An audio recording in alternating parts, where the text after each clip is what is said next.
everybody, and welcome to Reed's Reads. I'm, of course, your host, Ryan Reed, creator and webmaster of Comics Havoc, and the brand new, the Green Badge of Courage. I brought back my Green Lantern blog. Please come check it out. It's all about Simon Baz and Badge. So we follow his adventures both in Justice League of America and wherever else he appears. So please come check us out.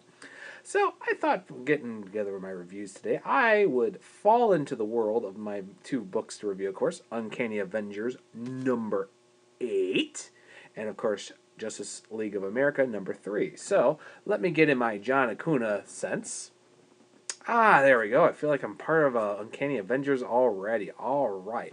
Well, let's get into it. Anyhow, first, the pros. First of all, I really enjoyed this issue. I mean, everything from Thor and Sunfire saving the day, from what was left of the peak and everything there at the beginning of the issue was just fantastic. I mean, this is, I think, the best use of Sunfire in quite some time.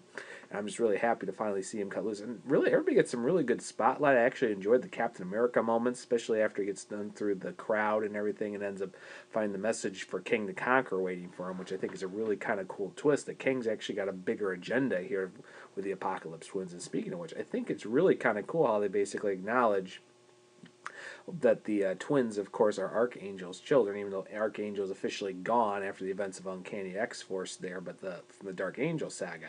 And I really like how everything's just mixing together, everything from Thor's axe here to the rest of the Avengers, kind of a little surprise. Here's not to mention a little bit of this, Wasp puts it, the X-Men keeping their secrets, why the rest of them seem to be more open to everything. So I really enjoy it. I love the tension and the work, and the subplots are working. So I want to give this a solid A+. This is a very good story. Please pick up this book.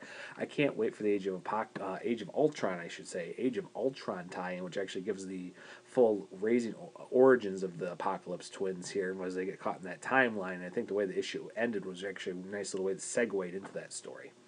Now, I think we need to, of course, get a little bit more set up here for, I don't know, get a little David Finch here. So I will move into my more darker but nicely mood coloring here. Much better transition.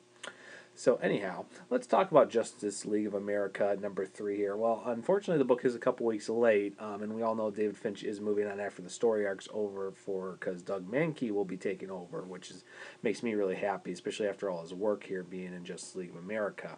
But the issue is actually pretty good. It does pick up really well here how they fight the android versions of the Trinity and everything that they end up defeating and everything, especially with Vibe and everything. But really, everybody gets some nice moments to shine here, and I really like some of the stuff they're kind of doing with Katana, as well as the opening with Stargirl. I really feel sorry for Courtney here. She wants to be, doing the old truth, justice, the American way. She's, a superstar and everything. And Amanda Waller's like, hey, you're PR only. Don't even start thinking of being a superhero on this team. This is not what this team is about. Because really, the Justice League of America is to take down the Justice League main. So it's a really dark, interesting story. I also love the fact how they've moved Catwoman into here with their storylines, getting her into the Secret Society, and how Green Arrow kind of, bribed his way onto the team, and it actually works really well, especially when Hawkman clocks him. It's just like, the Oliver Carter Hall rivalry is reborn in a more current generation. It's actually very enjoyable. But while the story has great, strong pieces by Jeff Johns and everything and all that, the only cons I will have to, of course, is there are a couple of moments here where it feels like it's a little sacrificed in the storyline. But otherwise, it's actually very good. I mean, I enjoy it, and I think it's really coming together as a storyline. I can't wait for Trinity War to start this summer. And the Martian Manhunter backups, wow, they are good. I hope when this is all said and done, we actually see an ongoing series for Martian Manhunter and Shazam, and hopefully Cyborg finally.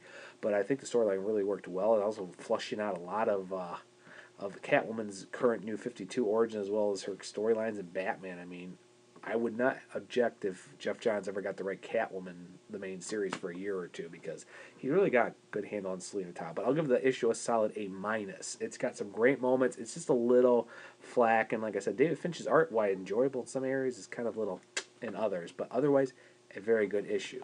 So with that all said, I think I will return to my normally scheduled reality here, and I will check everybody out later. Please come again, of course, to Comics Havoc, and of course the new Green Badge of Courage. Please We're hoping to start a podcast on the comics Havoc here later this year and everything else for everything Havoc and related to Avengers there. So please, please like us on Facebook. Please check out the blog. And for Green Badge of Courage, please spread the word here. It's a great news site. I'm so excited to finally kind of get back into Green Lantern as a daily blog. I won't get its Facebook page. I'm kind of a busy guy. I do have a job and a new house, and I do school still. So henceforth, I only have so much time. So otherwise, come check it out. And with that said, I will see you guys in a week for the Superior Spider-Man 10 review. Catch you later, everybody.